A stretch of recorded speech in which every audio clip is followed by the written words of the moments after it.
Alright, fellas, welcome to the first video of this series, which is going to be kind of an introduction to Conflict of Nations. In this game, I chose to be Poland because I wanted kind of like a well rounded country, got a couple ports so I can build a navy. I don't have to overly rely on it, and that leaves me some room to make some air force and then also some land troops so I can cover everything a little bit for purposes of this video. So let's first familiarize ourselves with the layout of the game. Here, for example, we have all the resources. In the beginning, you're always going to have a decent pool. However, these are quickly going to run out. And the best way to increase production is to either conquer cities of neighboring countries, or you can also build arms industries. Up here, you also have the victory points, which is just keeping track of how many points each player has to, achieve victory. In this case, I'm playing solo and I haven't joined a coalition, so I need 1850 points to win. Over here, you have like the table with all the countries. It shows the points and the cities, your current relationship with them. The standings on the first day don't really mean much. All the big countries are going to be up top. However, a player that is a hustler, has a small country, can easily overtake him in a couple days.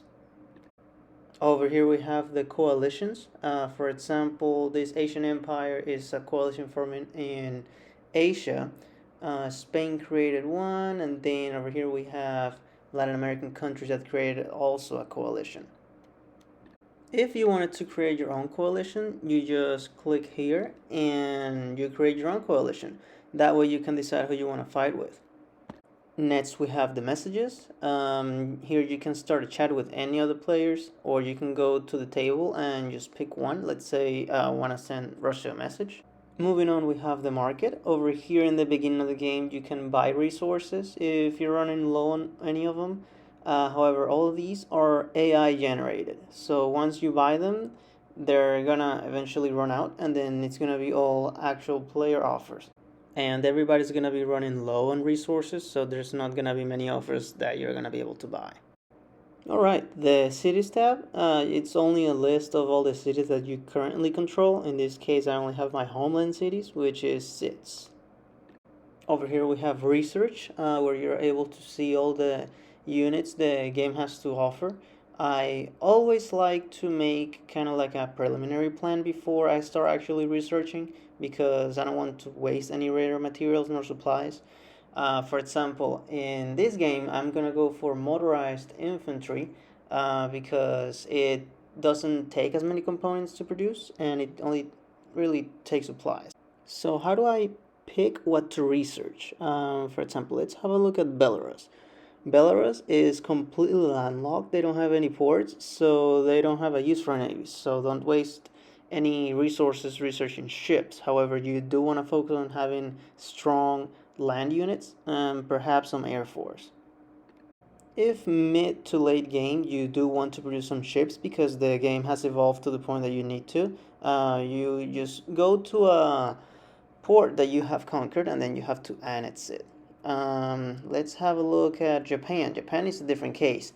They have all coastal cities, so you have to really have a strong navy, unlike Belarus. And then you can have, some air force to supplement the navy that you have, and you need some land units to conquer the coastal cities that you attack.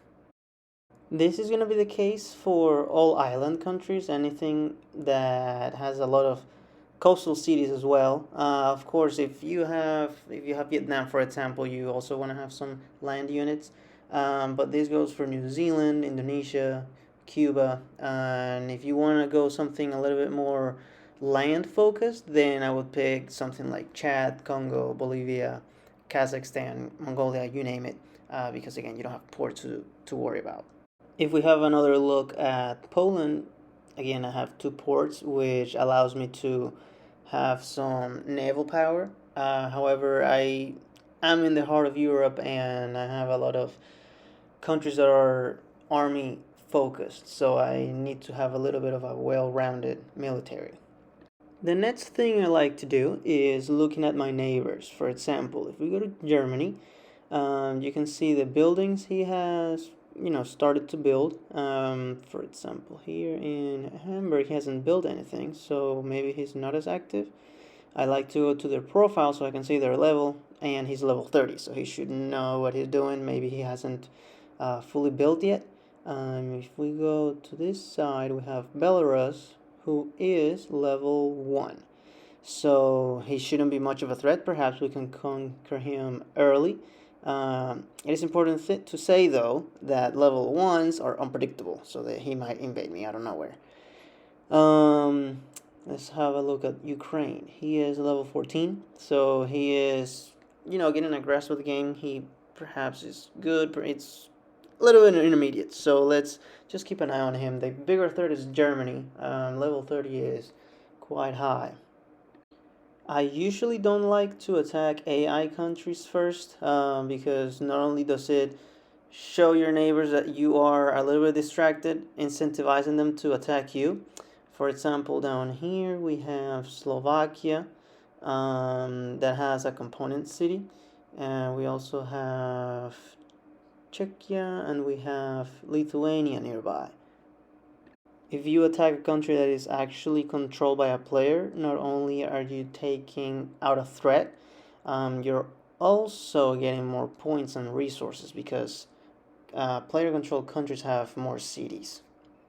I usually like to take my time before attacking somebody because I want to see how the coalitions are formed, what each player is doing, see who might not be active, and I also don't like losing units. So I really like to make a decisive blow, making as many casualties as I can for the enemy while losing the least amount of units as possible. And to do that, you need to, create a good stack.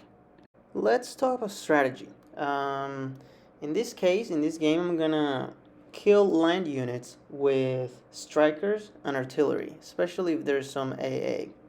I will defend my skies with SAMs and mobile AA, and then I'm gonna have ships to protect my coast. Moving on to the specific units, each one is gonna require a different type of resources.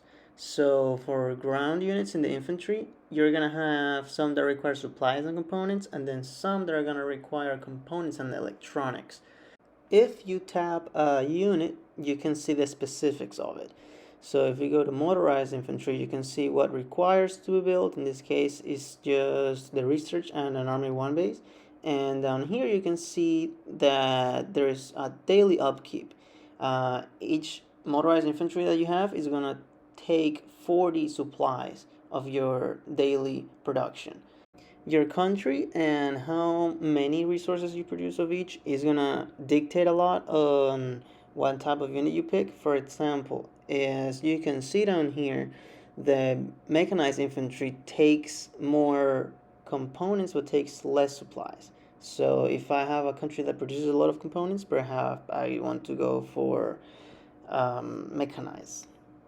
So let's go to support for a second. If I wanted to defend my skies, I could use some mobile AA that takes supplies and components, or I could go for SAMs if I know it's going to be fixed wing aircraft. However, there's also air superiority fighters, which takes component and electronics that basically kills anything that flies. And this is a way that you can kind of diversify your production, so you can vary the type of resources you use. Okay, let's have a look at the helicopters for a second. The first helicopter is the only thing that flies that is made with supplies and electronics. Everything else is going to require components. So Air Force is going to take a whole lot of your component production. This is going to be the same for heavies, and it's also the same for your Navy. Only the first type of ship takes supplies, which is just for early game, really. If you really want to have a strong Navy, you're going to have to also have a lot of components. Next we have the missiles and the officers, but we're gonna leave those for down the road. Each unit is gonna have its strength and it's gonna have its weakness. Each unit has a way to be countered. For example, SAMs are killer against fixed-wing aircraft, however they're defenseless against helicopters. Let's also look at the stats of attack and defense. For example, for motorized infantry, it has 3 flat for attack and it has 3.8 of defense. So it gets a little bit more strength when defending. And down here you have modifiers. Every single modifier that is positive for motorized infantry is for defense. So in this game, I really don't want to do any ground attack with motorized infantry. If it does see combat, I would like to, set it up so it's on a defensive position. If we have a look at the plus 25 bonus that it gets when defending, if we go to a city, let's say this one over here, the stats that you get for defending are gonna get a 25 plus, while if you, let's say, are in the tundra over here, you get a minus 25 for both attacking and defending. Another example is artillery, which gets a bonus when on mountains. So if you're here, you get a bonus when shooting. However, if you're in a forest or a jungle, you get a handicap. For our next research, let's go to support for a second. We could do mobile AA. However, I kind of want to kill ground units so I can conquer land in the beginning. So let's leave this one for a little bit on the road because we do want to defend our skies. Let's go to fighters. Yes, we're gonna go for the strikers on this match because that's a pretty well-rounded unit when it comes to killing ground units. We're not gonna go for air superiority because again we're gonna defend our skies with mobile AA and SAMs. As we can see, the striker gets both force when attacking soft and hard targets, and he gets a little bit of defense in an attack when dealing with other aircraft. However, again, if it's facing air superiority, it's gonna lose. So I really want to keep him behind my anti-air and SAMs whenever I do have those. Moving on to buildings next. I really like building army bases in all my cities at first because that's gonna allow me to produce, in this case, 6 more motorized infantry, which comes in really handy if I'm attacked early game. We really don't want to have any homeland cities fall in the beginning of the game because then it's gonna really affect us during the entirety of the game. The next thing I like doing is building recruiting offices because then this is gonna increase our manpower, and without manpower you really can't mobilize anything. Manpower is the little helmet in the top right in the resources. You're really gonna have a surplus the entirety of the game if you build one in every city, but I really like just doing that and forgetting about it for the rest of the game. And then lastly comes the arms industry. I like putting them in every single city that I have except for the gas. The gas, you're gonna have a surplus pretty early on.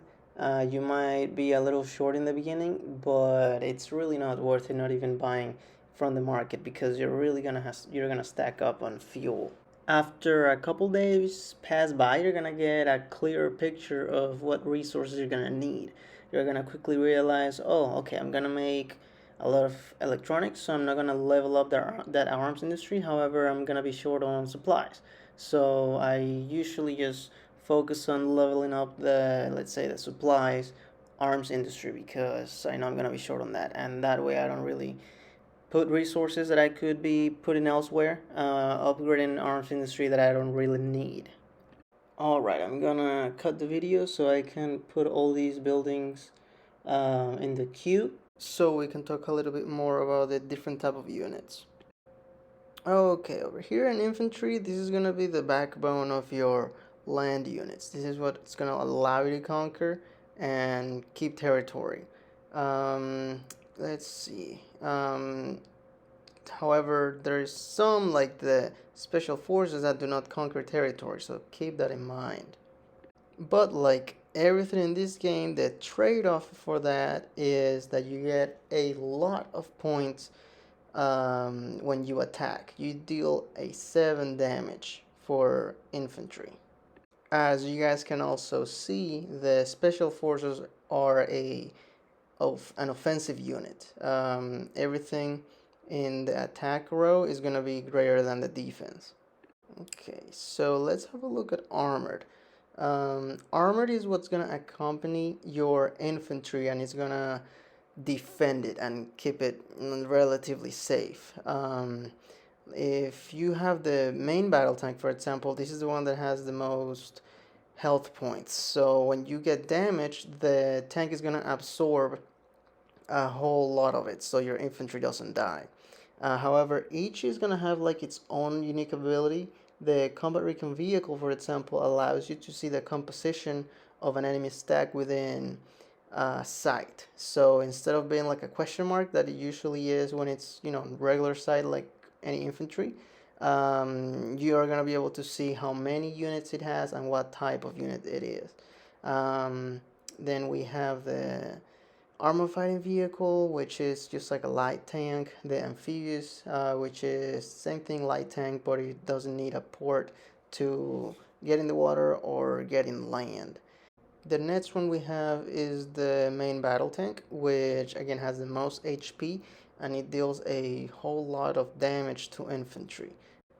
And lastly, we have the tank destroyer. It has not as many points of HP. However, it does a lot of damage to armored vehicles. Then we have our support units. This is what's really gonna give your land troops the ability to adapt. If you find, armored, if you find any type of AA, this is gonna give you the ability to counter it. For example, here in Total Artillery, it's the cheapest artillery there is. It deals a 2.5 damage against infantry, for example, and then we have the mobile artillery, which is just a little bit more effective against armored, and then the best one is rocket artillery, which is my favorite. However, the higher you go, the higher the army base needs to be. For total artillery is 2, the second one is 3, and then for the rockets is 4. But the damage points make it well worth it in my opinion. Moving on, we have the mobile AA. This is going to be especially effective against helicopters, and it also deals some damage against aircraft of fixed wing. The SAMS is going to be the other way around. It's completely helpless against helicopters, but deals 8 damage against fixed wing. Then we're going to have our theater defense, which is really just to defend your homeland cities or strategic points against missiles.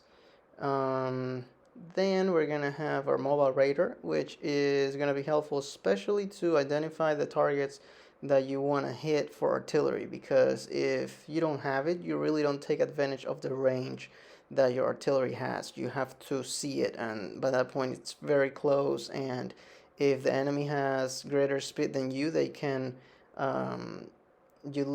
you're gonna lose your artillery because the enemy is gonna catch up to you.